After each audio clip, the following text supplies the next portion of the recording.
talk to me about the current state of fintech in the APAC region is Joel Yarbrough, VP of Asia Pacific at Rapyd.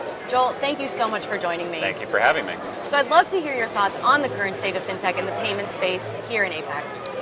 APAC is an incredibly diverse market when it comes to payments, and it comes to almost everything.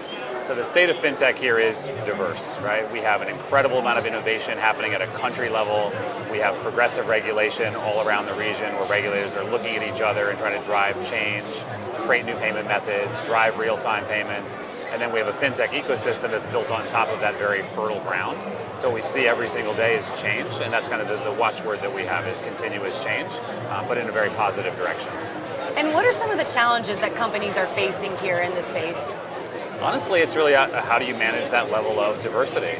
If I'm an overseas merchant or I'm a large business that's trying to sell to customers or collect from customers in the region, what's the right way to do it? How do I understand the fastest, most affordable, most effective way to do it? It's not going to be the same as it is in Africa. It's not going to be the same as it is in America.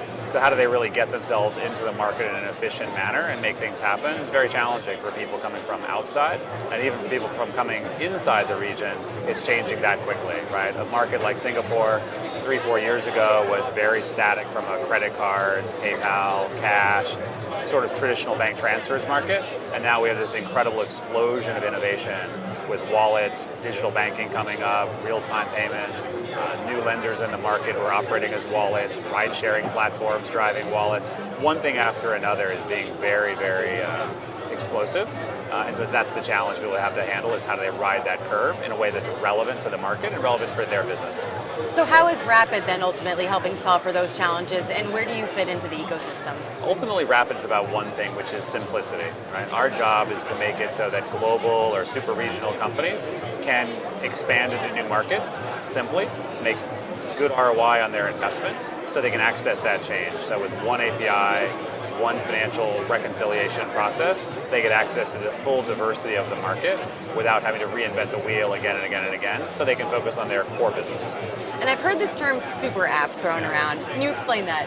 So super app is an incredible concept here, right? You have a market where people have gone very heavy into smartphone adoption at an extremely fast rate.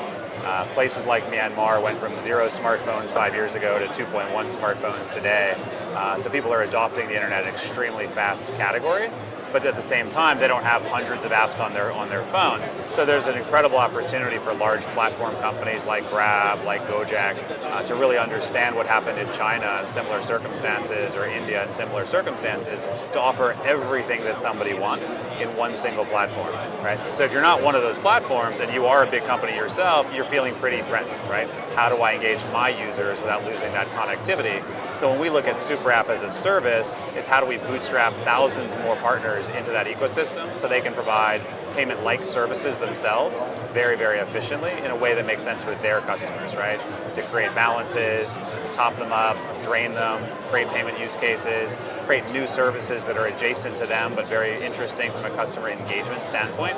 That's what we call a Super App as a service. And how is APAC different than other regions, specifically when it comes to fintech? What ultimately makes them stand out? I think there's a lot of things that really are the backdrop to that level of change. One is the fact that every one of these markets looks at every one of these markets, right? You have bigger ecosystems where everyone might look at the European Central Bank, right? Or when they might look at the UK regulator, but it's still only 2 regulators in a very, very big continent. Here we've got a lot of regulators, a lot of markets, a lot of strong local participants who are extremely informed about what everyone else is doing. So the pace at which an idea moves or a meme moves in this market is incredibly fast. And so if an idea comes up in Indonesia, you'll see it in Singapore, you'll see it in Vietnam, you'll see it in Thailand within months, and vice versa, right? So as a result, we have this very viral level of change that's raising the waterline everywhere.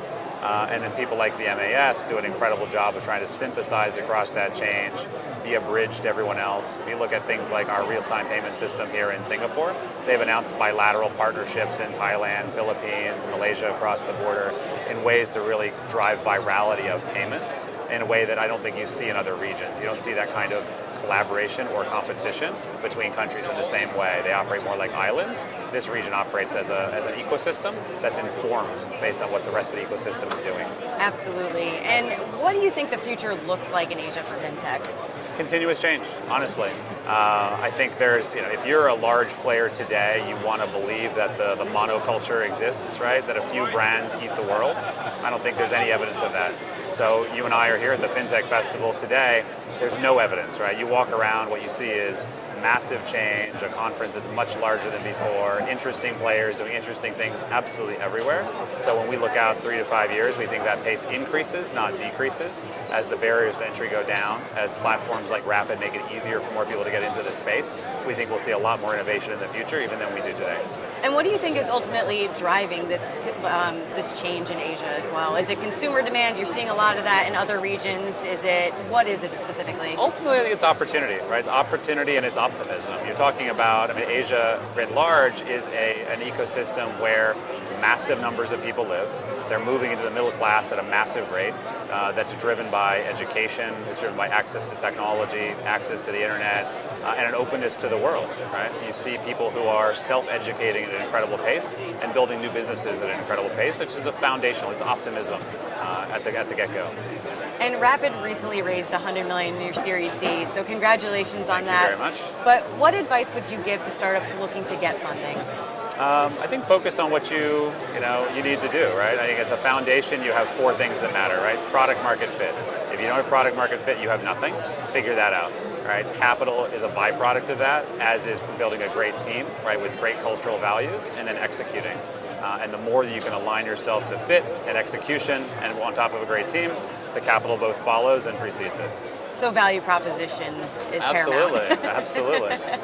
There's a lot of novelty ideas out there that are interesting or might be technically fascinating, but if there's not a real emotional pain at the foundation of it that you're solving, it's not going to scale.